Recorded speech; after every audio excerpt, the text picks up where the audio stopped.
Bismillahirrahmanirrahim. Assalamualaikum warahmatullahi wabarakatuh. Alhamdulillahil jabbaril qahhar. Wassalatu wassalamu ala nabiyyihil mukhtar wa ala alihi al-athhar wa ashabihi al-abrar wa man tabi'ahum bi ihsanin ila yaumil mahsyar.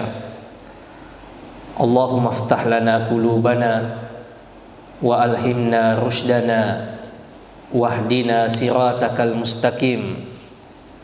Inna nas'aluka ilman nafi'an wa imanan thabitan wa yakinan rasikhan wa qalban khashi'an wa lisanan dzakiran wa rizqan halalan thayyiban wa amalan salihan mutaqabbala.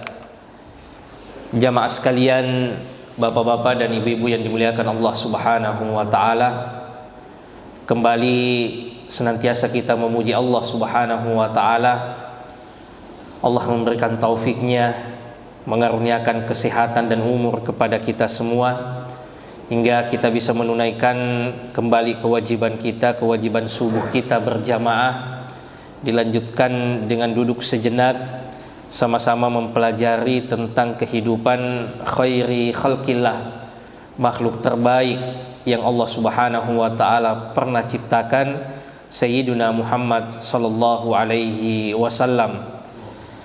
Jamaah sekalian, a'azzakumullah, pada pertemuan sebelumnya kita sudah membahas tentang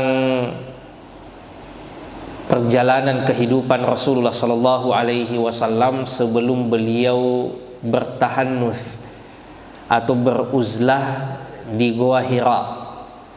Rasulullah sallallahu alaihi wasallam sebelum beliau diangkat menjadi nabi dan rasul memang terjaga masa lalunya, terjaga track recordnya. Tidak ada satupun aib yang ada pada Rasulullah sallallahu alaihi wasallam, baik sebelum beliau menjadi nabi dan rasul, apalagi setelah beliau menerima risalah menjadi nabi dan rasul Allah Subhanahu wa taala. Kita membahas Rasulullah sallallahu alaihi wasallam bersabda, tidak pernah sekalipun, kata Rasulullah, terbetik dalam hatiku untuk ingin melakukan apa yang dilakukan oleh orang jahiliyah kecuali 2 kali. Itu pun Allah menggagalkanku, kata Rasulullah sallallahu alaihi wasallam. Yang pertama, kata Rasulullah, pada suatu malam saya menjaga kambing di dataran tinggi Mekah, tahu-tahu saya berkeinginan turun ke kota malam hari. Maka saya menitipkan kambingku kepada sahabatku yang juga menggembala di sampingku. Maka turunlah saya ke kota dan saya mendengar suara alunan musik. Lalu saya bertanya kepada orang, itu suara apa? Kata orang yang ada di Mekah, azaf asafan.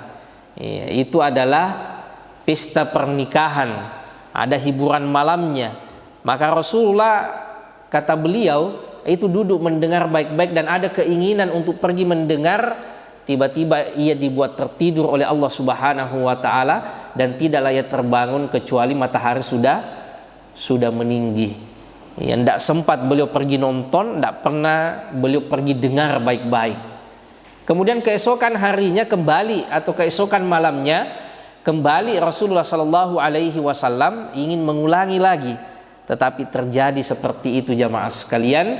Allah kembali membuatnya tertidur sehingga tidak ada sama sekali aibnya Rasulullah sallallahu alaihi wasallam. Bahkan aurat beliau pun terjaga jamaah sekalian.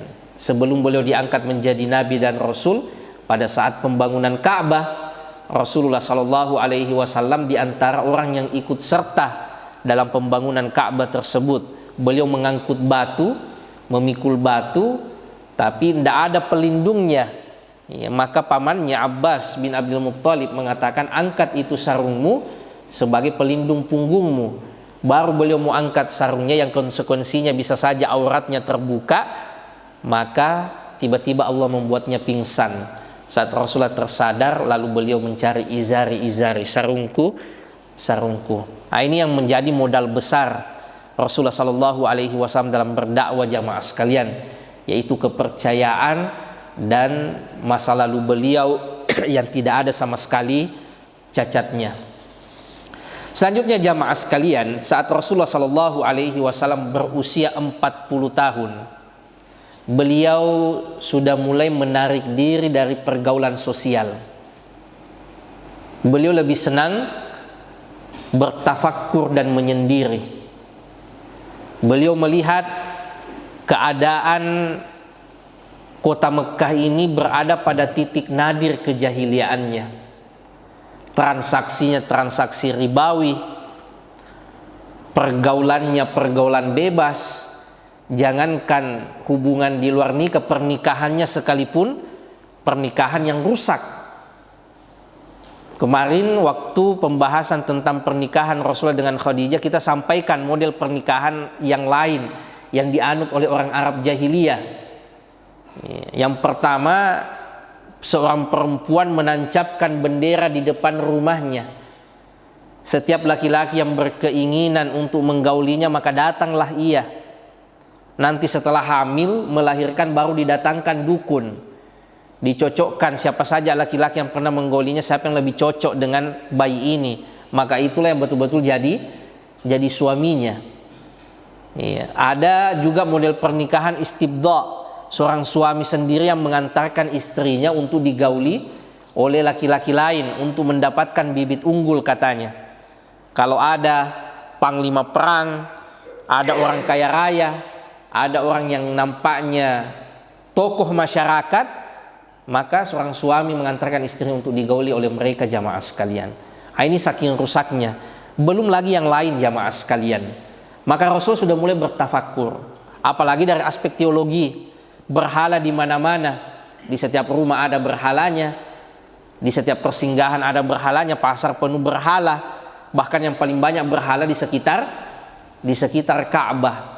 Ya, tidak kurang dari 360 berhala digantung di dekat Ka'bah. Maka Rasulullah Shallallahu Alaihi Wasallam jamaah sekalian itu sudah menarik diri dari pergaulan sosial. Beliau memilih satu tempat yang bernama Gua Hira di Jabal Nur. Ya, kenapa beliau memilih tempat ini? Karena dari Jabal Nur ini beliau bisa melihat dari atas keadaan kota Mekah di bawah. Rasulullah Shallallahu Alaihi Wasallam di sana jamaah sekalian, ya nanti beliau turun lagi ke rumahnya tatkala bekal beliau habis, ya makanan beliau habis, persediaan beliau habis, baru Rasulullah Shallallahu Alaihi Wasallam turun ke rumahnya. Sampai kemudian jamaah sekalian, ya dalam suatu waktu faja'ahu al-malak, datang malaikat. Ya, malaikat Jibril, faqal ikra. Ya. Malaikat ini mengatakan ikra, bacalah. Ya, lalu Rasulullah Shallallahu Alaihi Wasallam mengatakan ma'ana biqari. Saya tidak mampu untuk membaca, kata Rasulullah Shallallahu Alaihi Wasallam. Qal fa akhadhani, maka malaikat ini lalu menarikku dan mengatakan lagi ikra, bacalah. Lalu saya, kata Rasulullah Shallallahu Alaihi Wasallam, mengatakan ma'ana biqari, saya tidak mampu membaca, kata Rasulullah Shallallahu Alaihi Wasallam. Lalu malaikat Jibril kembali mengatakan ikra, bacalah. Lalu kembali Rasulullah Shallallahu Alaihi Wasallam mengatakan ma'ana biqari, saya tidak mampu untuk membaca. Ya, ini merupakan dalil juga bahwa Rasulullah Shallallahu Alaihi Wasallam memang tidak mampu untuk membaca. Di antara hikmahnya, kata ulama kita, ini menunjukkan orisinalitas Al-Quran, bahwa Al-Quran itu bukan dari pembacaan Rasulullah Sallallahu Alaihi Wasallam sebelumnya, ya, karena saat itu sudah ada peradaban-peradaban yang lebih duluan. Ada peradaban Yunani, ada orang-orang Romawi, ada peradaban Persia, di Mesir sana juga sudah ada, di Cina juga sudah ada. Tetapi ini yang nanti membuat terheran-heran orang Arab, karena apa yang disampaikan oleh Rasulullah Sallallahu Alaihi Wasallam cocok sekali dengan apa yang ada pada ahli kitab. Sedangkan Rasulullah Sallallahu Alaihi Wasallam ini tidak pernah tidak pernah membaca dan tidak tahu membaca. Sekiranya Rasulullah Shallallahu Alaihi Wasallam mampu untuk membaca, ya, literasinya beliau kuat saat itu, maka bisa saja Rasulullah mendapatkan tuduhan itu hasil dari bacaan. Ya, sebagaimana kalau kita kuat membaca, banyak sekali informasi yang bisa kita serap, ya, banyak maklumat yang bisa kita dapatkan. Ya, bisa saja kita mengadopsi misalnya, ya, seluruh, ya, ajaran tokoh tertentu karena kita sudah menamatkan bukunya, sudah membaca ajaran-ajarannya. Tetapi Rasulullah Shallallahu Alaihi Wasallam orang yang hidupnya memang di Mekah, ya, dan tidak membaca, tidak mampu untuk membaca. Pernah beliau keluar negeri di usia 12 tahun, itu tapi karena terbaca tanda-tanda kenabian pada diri beliau, maka diminta oleh seorang pendeta untuk kembali ke Mekah. Ya, Rasulullah Shallallahu Alaihi Wasallam mengatakan, ma'ana biqari, saya tidak mampu untuk membaca. Lalu malaikat Jibril menyampaikan wahyu yang pertama, Iqra bismi rabbikal ladzi khalaq, ya, khalaqal insana min alaq, ya, bacalah wahai Muhammad dengan nama Tuhanmu yang menciptakanmu, dan seterusnya jamaah sekalian. Ya, meskipun Rasulullah Shallallahu Alaihi Wasallam dengan hikmah yang Allah miliki tidak mampu untuk membaca, sebaliknya untuk kita umatnya harus menjadi umat yang kuat literasinya, ya, kuat membacanya, baik membaca ayat-ayat syariah, ya, ayat-ayat yang ada di dalam Al-Quran, maupun membaca ayat-ayat kauniyah, ya, ayat-ayat Allah Subhanahu wa Ta'ala yang ada di alam semesta ini. Ini semua kita harus baca jamaah sekalian. Yang paling pertama tentu saja Al-Quran. Ya, ini merupakan pedoman kita jamaah sekalian, peta kehidupan kita. Ya, kalau kita baru beli barang elektronik yang kita tidak paham apa-apa, biasanya yang paling pertama kita buka itu pedomannya. Nah, ini mau diapakan? Ini bagaimana cara pasangnya dan seterusnya. Kurang lebih Al-Quran seperti itu jamaah sekalian. Bagaimana Al-Quran ini menjadi peta kehidupan kita. Ya, betul membaca Al-Quran, ya, adalah ibadah. Bahkan fenomena sekarang alhamdulillah banyak sekali yang sudah hafal Quran. Tapi lebih dari itu semua, Al-Quran merupakan pedoman hidup. Huda linnas wa bayyinati minal huda wal furqan, ya, petunjuk bagi manusia dan pembeda antara yang hak dan yang batil. Ya, apa yang ada di dalam Al-Quran, itulah yang harus diterjemahkan dalam kehidupan kita. Banyak orang mungkin membaca, ya, dan menghafalkan Qul huwallahu ahad, tapi mereka masih terjatuh dalam kesyirikan. Ia membaca ayat wa halallahu al-bai'a wa harrama riba, Allah menghalalkan jual beli dan mengharamkan riba, tapi di waktu yang sama ia masih terlibat misalnya dengan transaksi ribawi. Al-Quran belum diterjemahkan dalam kehidupan sehari-hari. Al-Quran masih sebatas bacaan dan hafalan saja. Betul membaca dan menghafalkannya adalah ibadah, tapi esensi utama dari Al-Quran itu adalah petunjuk kehidupan. Bagaimana nilai Quran itu diterjemahkan dalam kehidupan kita, dan beginilah Rasulullah. Ya, Rasulullah Shallallahu Alaihi Wasallam disifati oleh ibunda kita Aisyah radhiyallahu taala anha, kana khuluquhu Quran. Akhlaknya Rasulullah Shallallahu Alaihi Wasallam itu terjemahan dari Al-Quran, Al-Quran yang berjalan. Ya, kalau kita bisa istilahkan demikian, kata Aisyah radhiyallahu taala anha. Karena kali pertama jamaah sekalian Rasulullah Shallallahu Alaihi Wasallam menerima wahyu, berat sekali keadaannya saat itu. Rasulullah sampai menggigil dan ketakutan. Karena ini kali pertama beliau menerima wahyu dan melihat Jibril dengan wujudnya yang asli. Ya, Rasulullah Shallallahu Alaihi Wasallam kemudian buru-buru turun dari Jabal Nur menuju ke rumahnya, ke rumah istrinya, dengan mengatakan zamiluni, selimuti saya. Saking beratnya wahyu itu jamaah sekalian. Ya, Rasulullah Shallallahu Alaihi Wasallam mengatakan, mali, ada apa dengan diriku ini? Laqad khasyitu ala nafsi, saya khawatir dengan keadaanku ini. Ya, namun ya, Rasulullah Shallallahu Alaihi Wasallam beruntung, ya, memiliki seorang istri yang betul-betul support Rasulullah Shallallahu Alaihi Wasallam, Sayyidah Khadijah radhiyallahu taala anha. Apa kata Khadijah? Ya, beliau mengatakan, kalla, sesungguhnya engkau tidak perlu khawatir, wallahi, demi Allah, ma yukhzikallahu abada, Allah Subhanahu wa taala tidak akan menyia-nyiakanmu. Innaka latasilur rahim, engkau orang yang terkenal menyambung tali silaturahmi, ya, menanggung beban orang, menolong orang yang tidak punya, memuliakan tamu, wa tu'inu ala nawaibil haq, senantiasa berpihak kepada kebenaran. Maka kata Khadijah, tidak perlu khawatir, karena selama ini engkau bukan orang yang bermasalah. Iya. Tidak ada hal yang aneh pada dirimu.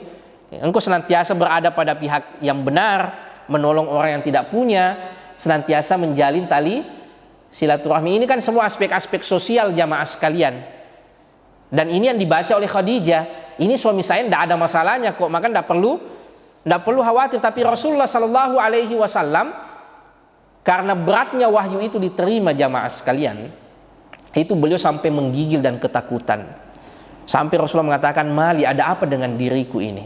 Laqad khasyitu ala nafsi, saya khawatir dengan keadaan diriku ini. Khadijah terus menenangkan suaminya, dan inilah kebutuhan paling pertama.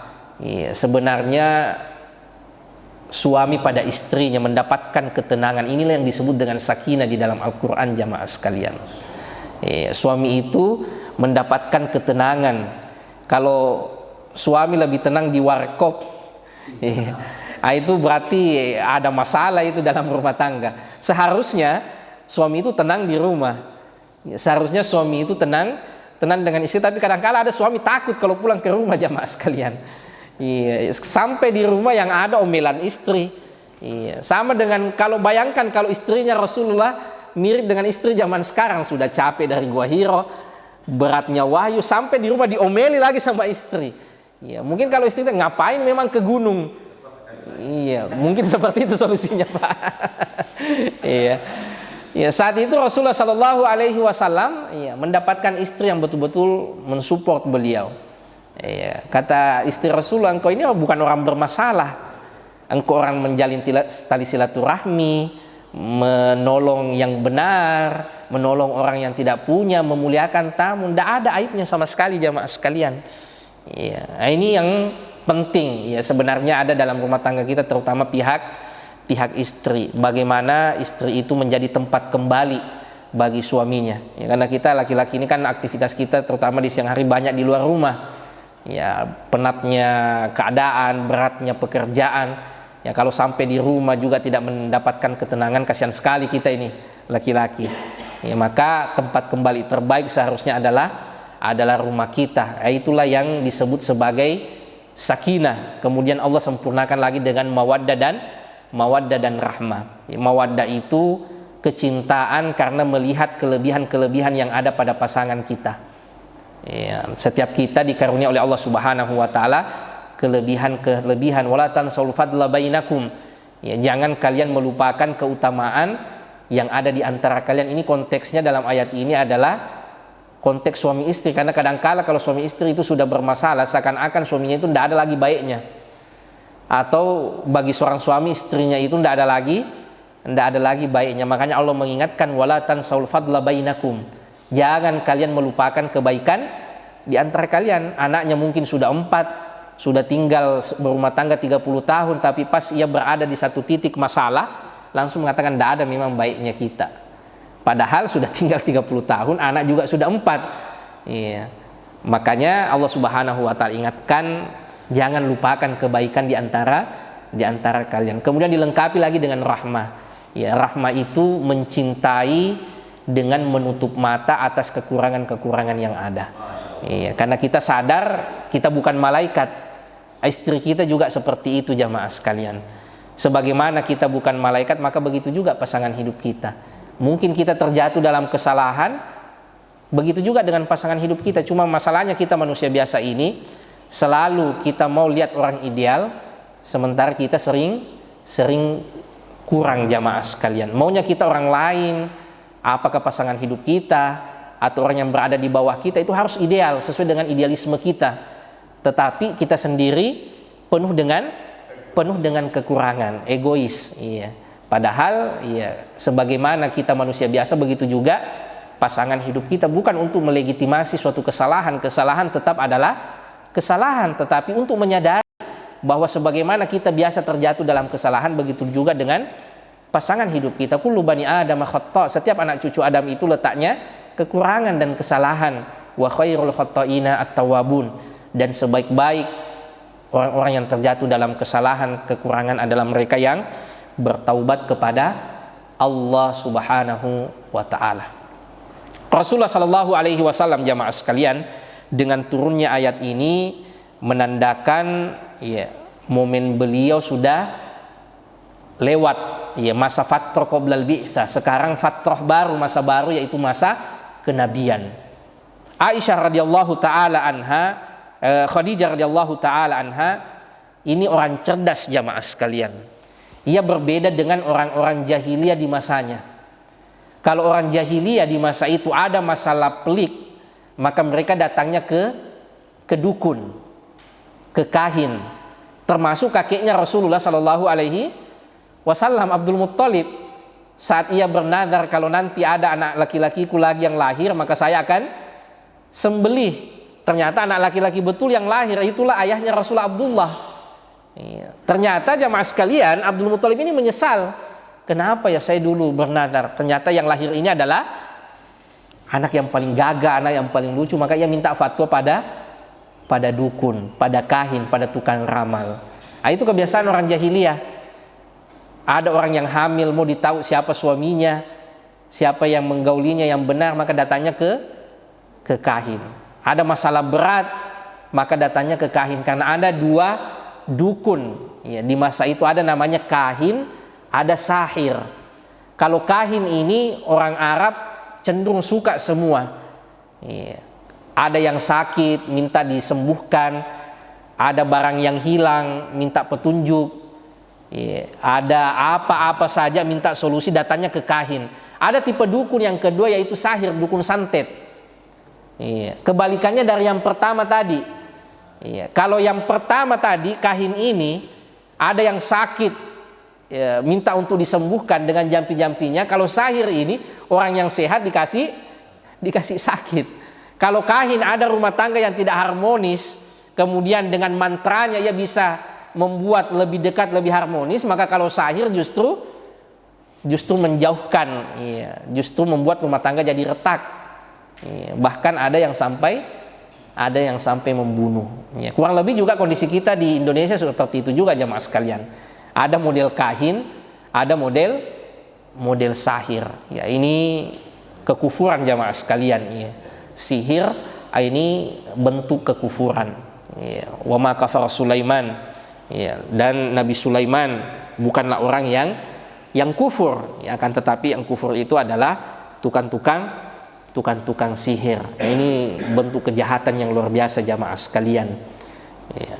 Ada orang yang rumah tangganya tenang-tenang saja, tapi kemudian dibuat hancur. Ada orang yang sehat-sehat saja, tapi karena hasad akhirnya kemudian disantet, disihir, kemudian menjadi orang yang sakit, bahkan sampai meninggal jamaah sekalian. Dan ini tidak akan pernah ketemu, sihir itu tidak akan pernah ketemu dengan Al-Quran. Kesyirikan tidak akan pernah ketemu dengan tauhid ya. Saya pernah punya pengalaman jamaah sekalian, waktu studi di Arab, di Madinah.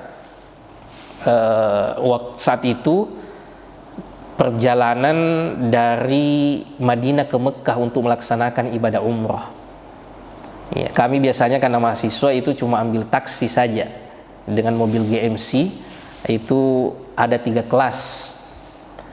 Saya saat itu berada di kelas 2, di belakang saya ada orang negro ya, dari Madinah juga mau ke Mekah ya. Di tengah jalan jamaah sekalian ya, karena kebiasaannya orang Arab itu kalau di jalan bukan putar musik tapi putar murattal ya. Sopirnya putar murattal Al-Baqarah. Orang negro yang di belakang saya jamaah sekalian saat itu kemudian tidak tenang, seperti orang terbakar ya. Ia meludah kiri dan kanan seperti tidak tenang, dan anehnya tidak tenangnya itu pas diputarkan Al-Quran itu ya. Maka sopir langsung menyalakan lampu mobil, maksudnya lampu dalamnya Ya, kami heran, ini ada apa? Kami minta matikan karena tidak nyaman, kata sopirnya, enggak, biarkan menyala saja. Nah, biasanya antara Mekah dan Madinah itu ada pos-pos penjaga, tidak ada rumah penduduk, tapi pos-pos polisi banyak bertebaran biasa. Ya, pas dapat pos polisi itu langsung parkir mobilnya. Nah, ini kami heran, ini ada apa? Jangan-jangan ada teroris di antara kita ini. Ya. Lalu polisinya langsung datang, ambil orang negro itu, periksa barangnya. Ya, ternyata di tasnya itu penuh dengan peralatan sihir. Ada darah, ada rambut, ada jarum. Iya, dan seterusnya jamaah. Saya akhirnya ditinggal, diambil sama polisi.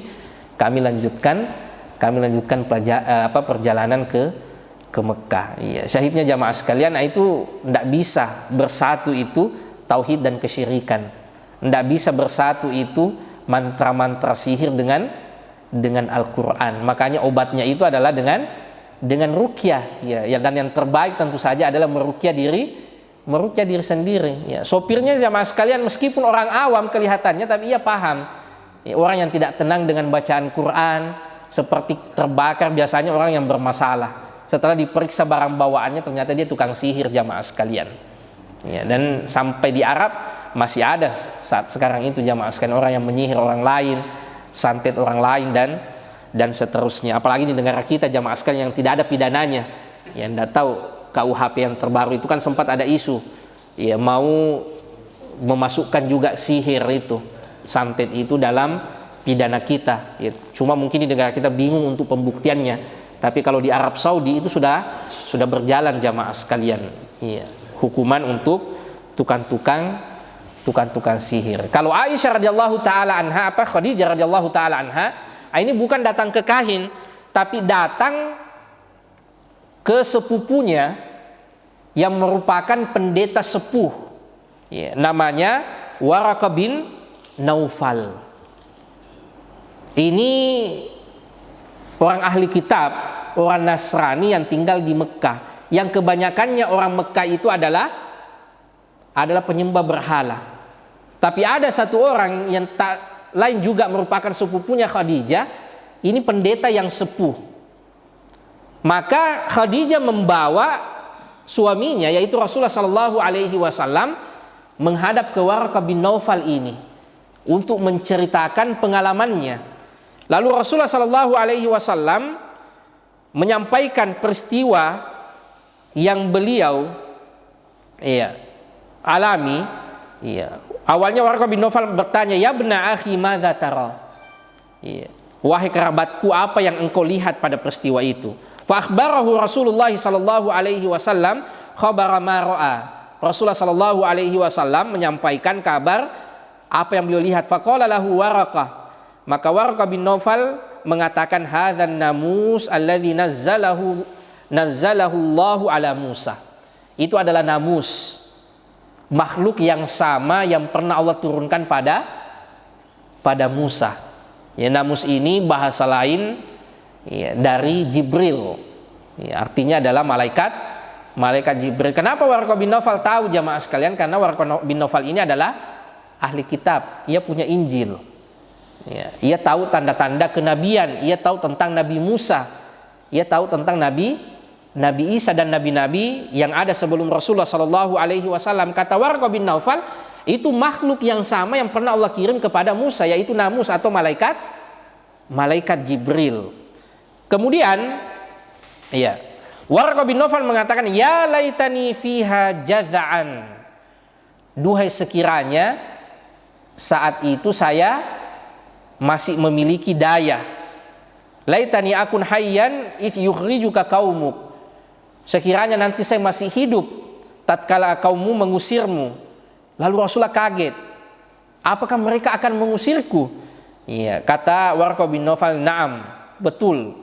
Ya, tidak ada satupun orang yang datang dengan apa yang engkau bawa itu kecuali ia akan diintimidasi, ia akan diusir, ia akan disiksa oleh kaumnya.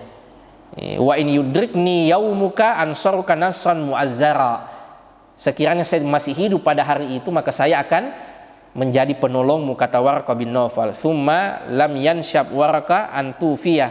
Akan tetapi tidak lama setelah itu ternyata Waraqah bin Naufal ini wafat. Ya, makanya ulama kita berbeda pendapat jamaah sekalian terkait status Waraqah bin Nawfal ini. Ya, statusnya adalah orang beriman, tapi apakah ia digolongkan sebagai sahabat atau tidak? Ya, ada yang menggolongkannya sebagai sahabat, bahkan di antara orang yang awal masuk Islam. Kenapa? Karena ia beriman kepada Rasulullah dan meninggal dalam keadaan keimanan tersebut. Ia mengatakan, engkau ini adalah nabi, sama dengan makhluk yang pernah datang kepada Nabi Musa, yaitu malaikat Jibril. Ya. Definisi Imam Ibnu Hajar bahwa sahabat itu mereka yang sempat ketemu dengan Rasulullah, kemudian beriman pada Rasulullah dan meninggal dengan keimanan tersebut. Ya. Sebagian ulama yang lain tidak menggolongkannya sebagai sahabat. Kenapa? Karena saat itu Rasulullah belum memiliki ajaran apa-apa. Masih pengangkatannya sebagai nabi. Belum ada perintah untuk menyampaikan risalah.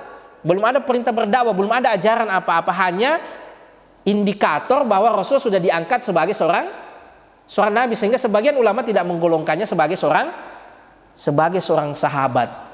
Iya, makanya ulama kita berbeda pendapat tentang status Waraqah bin Nawfal ini. Apakah dia sebagai sahabat yang paling awal masuk Islam, ataukah hanya digolongkan sebagai orang yang beriman saja? Kemudian jamaah sekalian, setelah turunnya wahyu yang pertama ini, ada masa jeda yang cukup lama.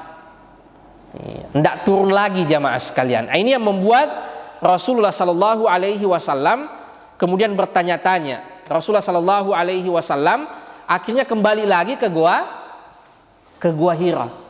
Karena setelah turunnya wahyu yang pertama itu ada masa jeda.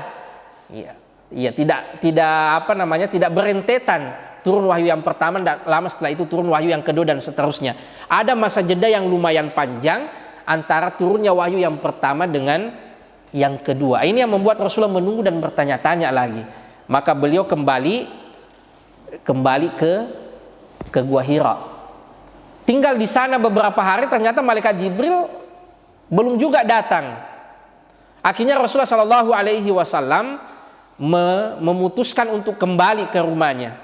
Saat Rasulullah Shallallahu Alaihi Wasallam baru mau berangkat, fanudit, tiba-tiba ada yang memanggilku, kata Rasulullah Shallallahu Alaihi Wasallam.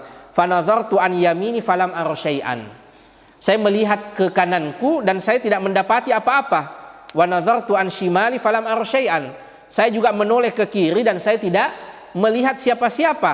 Wa nazartu amami falam ara syai'an. Saya jauh memandang ke depan, tidak ada juga orang. Wa nazartu khalfi falam ara syai'an. Saya melihat ke belakang juga tidak ada siapa-siapa. Semua sisi sudah dilihat, kiri kanan depan belakang, ternyata tidak ada orang, tapi ada yang selalu memanggil Rasulullah Shallallahu Alaihi Wasallam. Lalu Rasulullah mengatakan, farafa'tu ra'si, maka saya mengangkat pandanganku ke atas. Fa idzal malak alladzi ja'ani bi Hira jalisun ala kursi bainas sama'i wal ard. Ternyata di atas ada malaikat yang mendatangiku dulu, yang waktu turun ayat yang pertama jamaah sekalian, atau wahyu yang pertama. Ternyata malaikat Jibril di atas, duduk di atas kursi, yang kursinya antara langit dan bumi. Wa ju'istu minhu ra'ban hatta huwitu ilal ard. Sampai kemudian Rasulullah kaget, beliau terjatuh dan kembali lagi ke istrinya dalam keadaan ketakutan. Rasulullah mengatakan, zammiluni zammiluni, dathiruni dathiruni, selimuti saya, selimuti saya. Rasulullah masih belum beradaptasi, masih dalam keadaan berat menerima wahyu untuk kali yang kedua ini jamaah sekalian. Saat itulah turun surah Al-Mudaththir jamaah sekalian. Datang malaikat Jibril menyampaikan wahyu yang kedua, ya ayyuhal mudaththir, wahai orang yang berselimut, kum fa'anzir, bangkit dan berikanlah peringatan, wa rabbaka fakabbir, dan kepada Tuhanmu hendaknya engkau besarkan, wa thiyabaka fatahhir, dan pakaianmu bersihkanlah ia, wa rujza fahjur, dan pada keburukan kesyirikan tinggalkanlah. Ini menandakan bahwa Rasulullah Shallallahu Alaihi Wasallam diangkat menjadi Rasul karena sudah ada perintah dengan kum fa'anzir itu, bangkit dan berikanlah peringatan. Ya, maka Rasulullah Shallallahu Alaihi Wasallam mulai mendakwahkan ajaran tauhid. Yang paling pertama menerima ajaran beliau, beriman pada beliau tak lain dan tak bukan adalah istri beliau sendiri. Ya, lagi-lagi keluarga jamaah sekalian, Khadijah radhiyallahu taala anha. Kemudian yang kedua adalah sahabat terdekatnya dari sejak kecil, Abu Bakar As-Siddiq radhiyallahu taala anhu.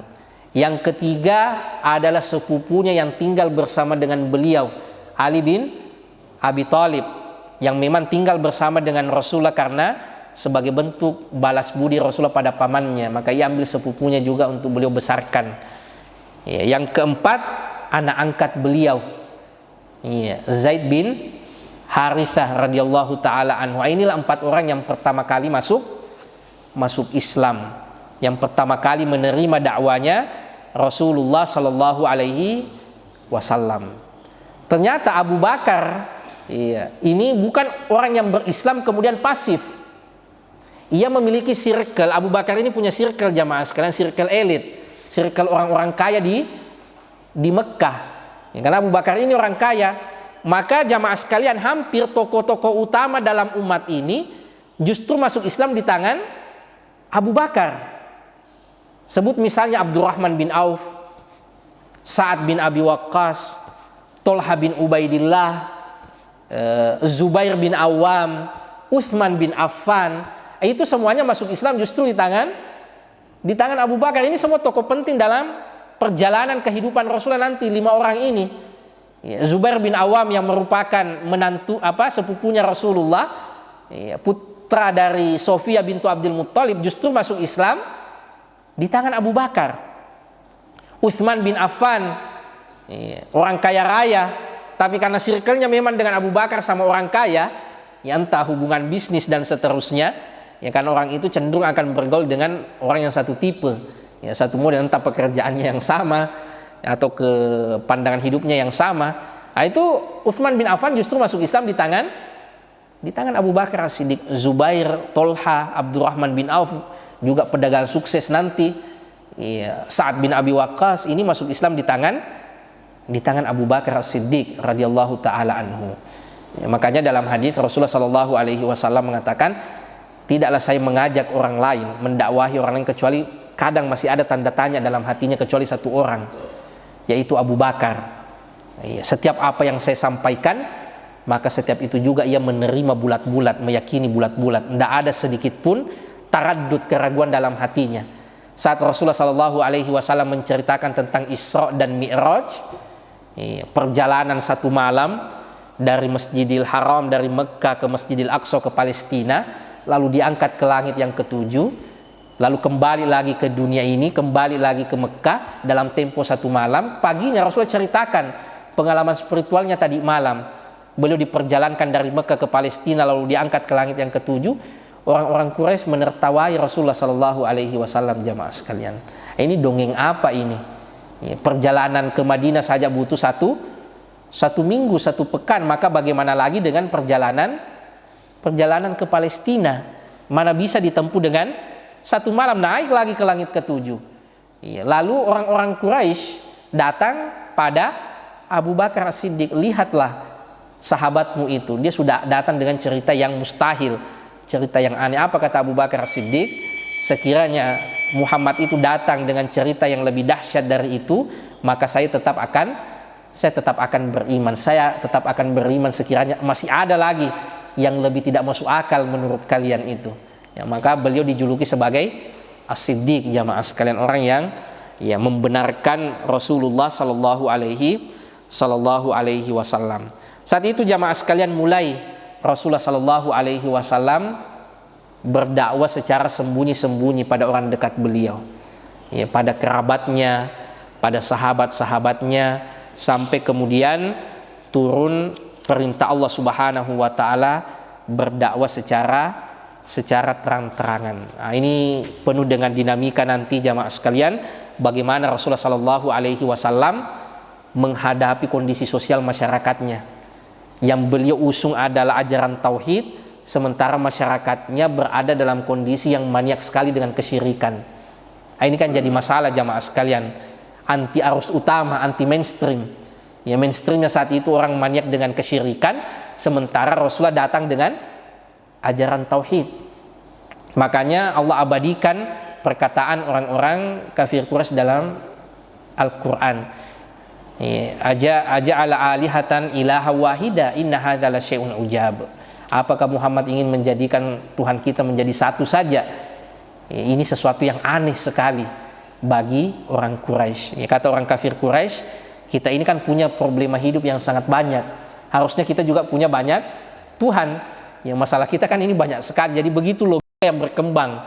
Ya, di tengah masyarakat jahiliyah saat itu ada masalah ekonomi, ada masalah keluarga, ada masalah kesehatan. Seharusnya kita juga punya banyak Tuhan. Nah, itu logika yang dimiliki oleh orang Quraisy yang sangat bertentangan sekali dengan ajaran tauhid Rasulullah Sallallahu Alaihi Wasallam.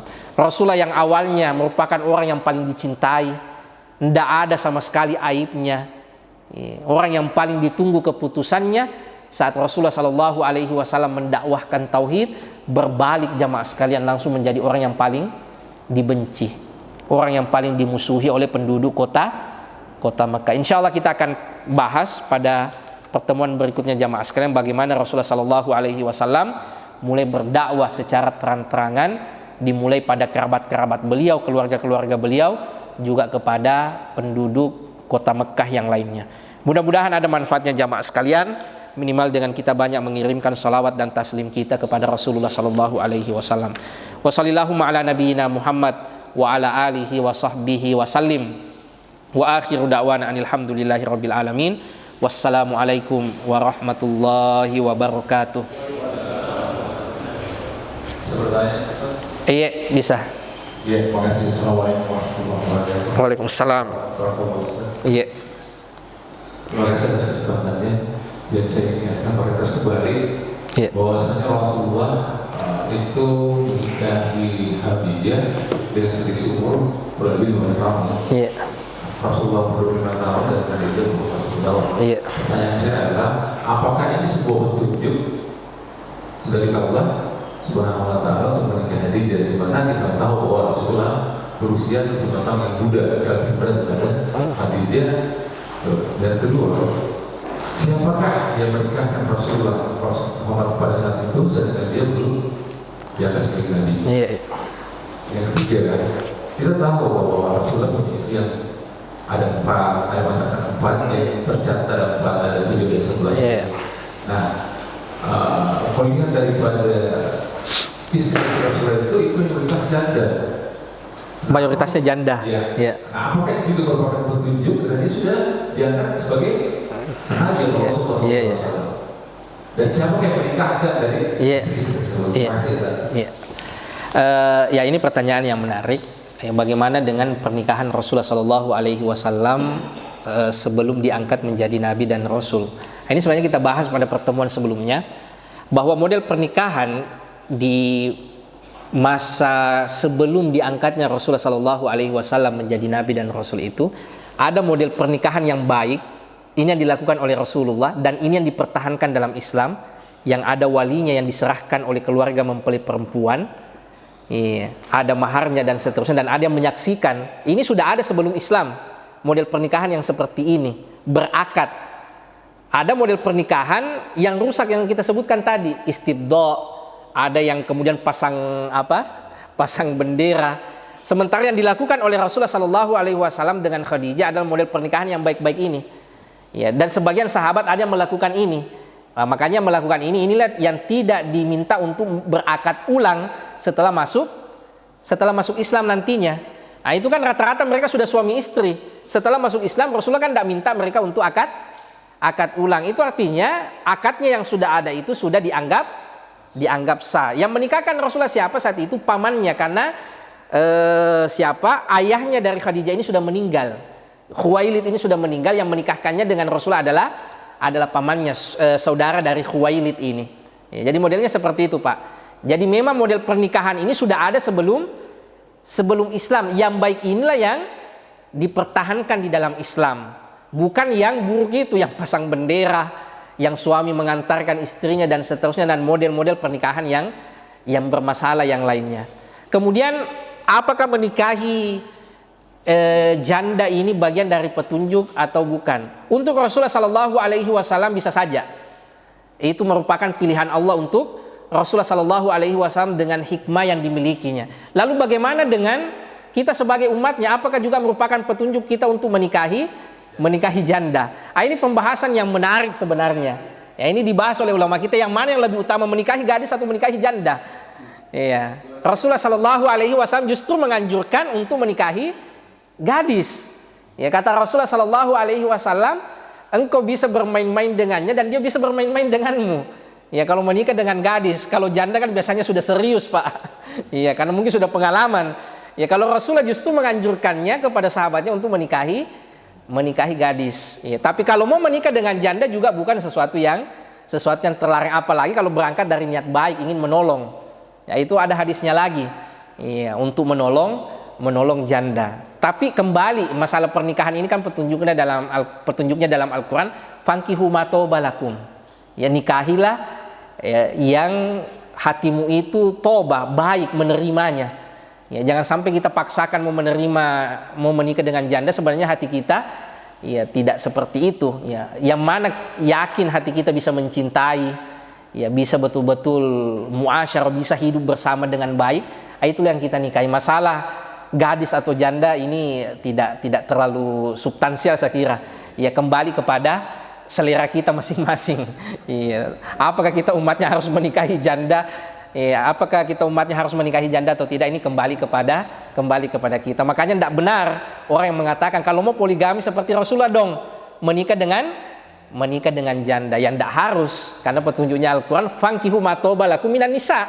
Al-Quran mengatakan nikahilah para janda-janda. Kata Rasulullah, nikahilah perempuan-perempuan yang baik menurut kalian, yang kalian sukai, bisa 2, 3 atau 4. Kalau kalian tidak mampu berlaku adil, satu saja. Itu petunjuk umum dalam pernikahan. Tidak harus kalau misalnya mau menikah harus cari yang janda, atau mau menikah lagi cari yang sudah tua. Yang tidak benar seperti itu, karena petunjuk Al-Quran itu mencari wanita yang baik-baik.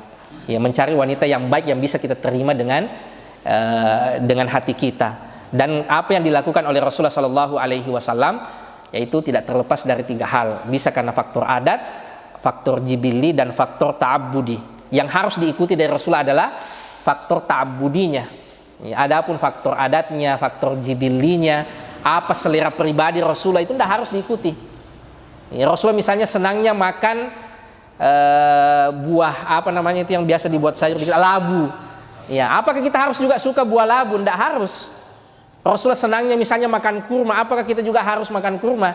Atau harus suka juga makan kurma? Tidak harus. Ini aspek jibili saja. Selera orang bisa berbeda-beda. Saya kira seperti itu, Pak. Ya, wallahu taala alam. Iya. Iya, silakan. Waalaikumsalam warahmatullahi wabarakatuh. Iya. Bangunan Ka'bah. Iya. Yang tadi sempat ada Iya. Ini kan bangunan Ka'bah sudah dibangun pada zamannya Nabi Ibrahim dan Ismail, ya. Apa fungsinya sebelum Nabi menjadi Rasulullah? Iya. Kedua, saya mau tanyakan, apakah diceritakan semua umur misalnya umur saya tidak kenal itu pada saat umur Nabi 17 tahun sampai 25 tahun itu apa yang dia lakukan? Iya. Iya. Waalaikumsalam warahmatullahi wabarakatuh. Iya. Ya betul ya, Ka'bah sudah dibangun di masa sebelum Rasulullah Sallallahu Alaihi Wasallam. Ada yang mengatakan bahwa yang paling pertama kali membangun Ka'bah itu adalah para malaikat, kemudian dilanjutkan oleh Nabi Ibrahim dan Nabi Ismail. Ya, cuma di saat Rasulullah Sallallahu Alaihi Wasallam berusia di sekitar 30 tahun pernah terjadi banjir besar, ya, yang merobohkan sebagian dinding Ka'bah sehingga dipugar kembali, dibangun kembali di masa Rasulullah Sallallahu Alaihi Wasallam berusia 30 tahun. Jadi sejak dulu memang Ka'bah itu Baitullah, tempat orang tawaf. Ya, itu sudah berfungsi seperti itu sejak di masa Nabi Ibrahim dan nabi-nabi yang ada setelahnya sebagai tempat tawaf. Ya, itu sudah jadi Baitullah Al-Atiq. Ya, Baitullah yang sudah sangat lama sekali. Ya, pertanyaan selanjutnya tadi apa? Oh, sirah Nabi Sallallahu Alaihi Wasallam sampai berusia 25 tahun. Sebenarnya ada, Pak, cuma secara global. Memang sudah tidak dirincikan bagaimana Rasulullah Shallallahu Alaihi Wasallam saat 17 tahun, 18 tahun, 19 tahun. Kita sudah membahas kemarin saat usia remaja Rasulullah sampai sebelum beliau menikah itu beliau menggembala kambing, beliau berdagang, intinya beliau bekerja sebagaimana manusia yang lain. Ya, beliau mencari nafkah, mencari uang karena Rasulullah ini kan anak yatim piatu. Ia tinggal sama pamannya yang kebetulan pamannya ini bukan orang kaya raya, beda dengan saudara Abu Thalib yang lain atau seperti bapaknya Abu Thalib yaitu Abdul Muthalib yang orang kaya. Rasulullah kebetulan tinggal sama Abu Thalib yang tidak sejahtera, tidak kaya raya seperti paman Rasulullah yang lain. Maka Rasulullah Shallallahu Alaihi Wasallam sejak remaja itu sudah mulai kerja sendiri cari uang, ya menggembala kambing, berdagang dan seterusnya. Tapi memang tidak dirinci, ya, sebagaimana nanti masa-masa Fathul Makkah, Fathul Madinah atau di masa-masa awal kelahiran Rasulullah Sallallahu Alaihi Wasallam. Ya, hanya di buku-buku sirah diceritakan bahwa di masa remaja Rasulullah Sallallahu Alaihi Wasallam itu beliau bekerja, ya, beliau menggembala kambing dan seterusnya. Tidak terlalu direkam secara detail saat Rasulullah berusia 18 tahun ini yang terjadi, 19 tahun ini, 20 tahun ini, enggak. Ya, nanti mulai mendetail itu saat Rasulullah sudah menikah, pembangunan Ka'bah, dan yang paling mendetail tentu saja saat Rasulullah sudah diangkat menjadi Nabi dan Rasul. Tapi sepanjang kehidupan Rasulullah Sallallahu Alaihi Wasallam tidak ada satupun aib. Ya, kenapa ini bisa ditahu?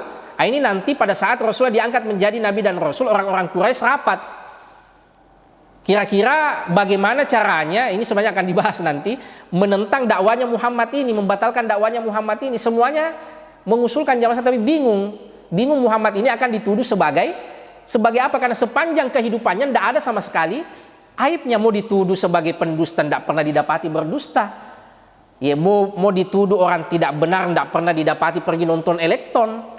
Iya, itu kan mau pergi nonton elektron, mau dengar orkes, langsung dibuat tidur sama Allah Subhanahu Wa Taala. Sementara kita ini ustadz, ini kita punya masa lalu di kampung dulu. Ya, kita mau berdakwah, ya kita punya masa lalu. Orang tahu, beda dengan Rasulullah. Ya. Orang tahu masa lalunya jamaah sekalian, satu kota Mekah tahu dan tidak ada sama sekali cacatnya. Sedangkan kita ini manusia biasa, meskipun orang panggil kita ustadz ini, orang kan tahu masa lalu kita karena itu bukan nabi. Ya, mungkin dulu pernah manjat mangga, pernah ambil mangganya orang dan seterusnya.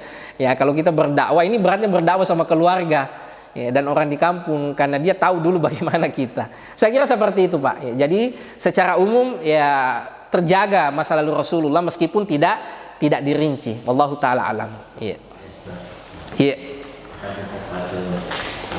Iya. Mengenai kelahiran Rasulullah, kalau orang bilang kan itu pada saat tahun gajah. Iya.